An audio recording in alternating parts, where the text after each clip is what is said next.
Bienvenidos a esta nueva inversión profunda. Hoy nos metemos de lleno con unos mandatos divinos, bueno, francamente complejos, del Antiguo Testamento. Hola.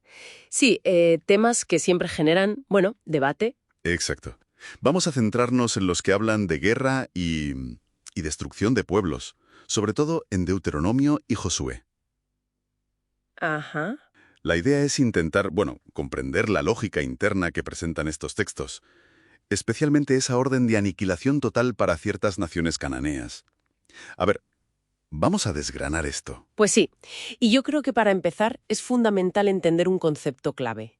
El erem. El Erem, ¿vale? Es un término hebreo. Se suele traducir como algo prohibido, consagrado, o en estos contextos de guerra que mencionas, pues dedicado a la aniquilación. Dedicado a la aniquilación. Suena fuerte. Pues implicaba poner a personas, a veces objetos, bajo el dominio exclusivo de Dios, lo que a menudo significaba su destrucción total. Y ahí ya de entrada, como que choca algo, ¿no? Porque si miramos Deuteronomio 20, parece que hay una doble vara de medir. ¿A qué te refieres exactamente? Bueno, por un lado dice de ofrecer paz a ciudades lejanas, pero luego con las naciones cananeas cercanas ordena aplicar el Erem, o sea, la destrucción completa. ¿Por qué esa diferencia tan radical? Pues mira, la explicación que da el propio texto es la de un juicio divino. Se presenta así. Un juicio. Sí, un juicio divino contra esas naciones cananeas.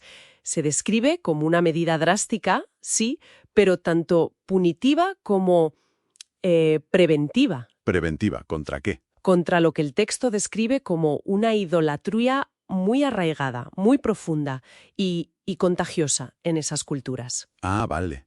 Para evitar el contagio a Israel, digamos. Exacto. Lo fascinante, lo explícito, es el objetivo que se marca en Deuteronomio 20, versículo 18. Impedir que Israel aprenda esas prácticas que el texto llama abominables, sacrificios a otros dioses, culto a ídolos, prácticas que según el texto pondrían en peligro la relación de pacto de Israel con Dios. Entiendo. Como una especie de cuarentena espiritual extrema. Podría verse así, sí, o como una cirugía radical para evitar que esa inflexión idolátrica se extendiera a Israel. Una cirugía que, y esto es curioso, el propio texto contempla aplicar dentro de casa. Ahí vas a Deuteronomio 13, ¿verdad? Exacto. Ahí se describe un mandato de Erem muy parecido pero contra una ciudad israelita. Si caía en apostasía, en abandonar a Dios. Eso cambia bastante la perspectiva, ¿no? Totalmente. Es una aclaración que a menudo se pasa por alto, pero es crucial en la narrativa bíblica. ¿En qué sentido? Pues en que sugiere que el criterio para este juicio tan severo, según esta visión, no era la raza o la nacionalidad. No era algo étnico, no.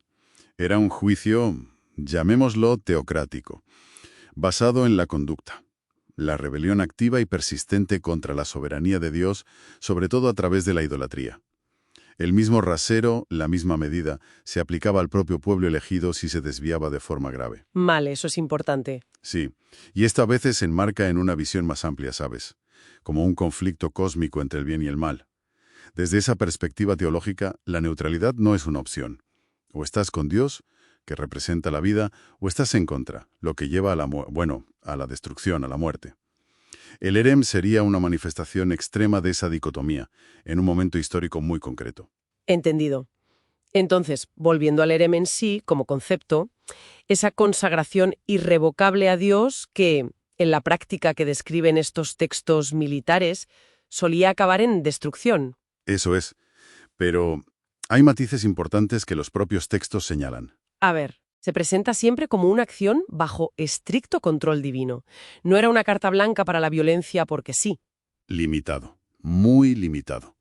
Según los textos, a un periodo específico, que es la conquista inicial de Canaán, a un área geográfica concreta, la antigua Canaán, y, muy importante, dirigido contra pueblos que se describen como constantemente rebeldes y que no mostraban arrepentimiento ante advertencias previas. No se presenta como algo arbitrario. Vale, no arbitrario, sino un juicio teocrático muy específico y acotado. Esa es la idea que transmite el texto. Pero incluso con esas órdenes tan generales, los propios relatos nos muestran excepciones, personajes que rompen el molde. ¿Te refieres a casos como Rahab, por ejemplo? Exacto. Rahab, una cananea de Jericó, que se salva.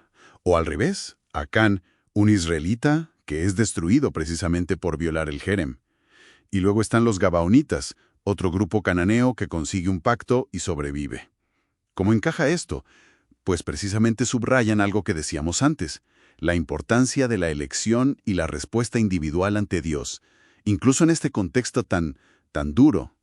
O sea que el estatus de nacimiento, ser israelita o cananeo, no era un destino sellado. Estos ejemplos sugieren que no. La rebelión directa contra lo que se presenta como la voluntad revelada de Dios, como hizo Acán, lleva a perder el favor divino, a ser incluido en el juicio. Ajá. Pero por otro lado, la sumisión a la autoridad de Dios, buscar refugio en él, como hicieron Rahab o los Gabaonitas, eso podía llevar a la vida, incluso para gente que, en teoría, estaba bajo esa sentencia de destrucción. Las decisiones personales parecen tener un peso enorme. Entonces, resumiendo un poco, el mandato del Jerem, tal como lo presentan Deuteronomio y Josué, se enmarca en su contexto como un juicio divino muy específico, temporal, controlado, contra una idolatría considerada rebelde y peligrosa. Y el fin último era proteger la integridad espiritual de Israel. ¿Correcto? Pero a la vez parece que la puerta de la elección individual quedaba abierta y podía cambiar el resultado final para personas concretas. Exacto. Y si extraemos una lección, digamos, de la actitud cananea que describen estos textos, sería que el rechazo constante, obstinado, desafiante, de la soberanía divina, pues acaba solidificando un estado de oposición que, desde esa perspectiva, lleva a la condena. La obstinación cierra la puerta al arrepentimiento. Quizá una idea final para darle una vuelta. Si, como sugieren estos textos antiguos, no existe una zona neutral espiritualmente, si cada elección nos alinea, fundamentalmente, hacia la vida o hacia la destrucción en nuestra relación con lo divino, ¿cómo podrían nuestras decisiones de cada día, incluso las más pequeñas, estar, sin darnos cuenta, configurando nuestro destino último? Una pregunta para reflexionar.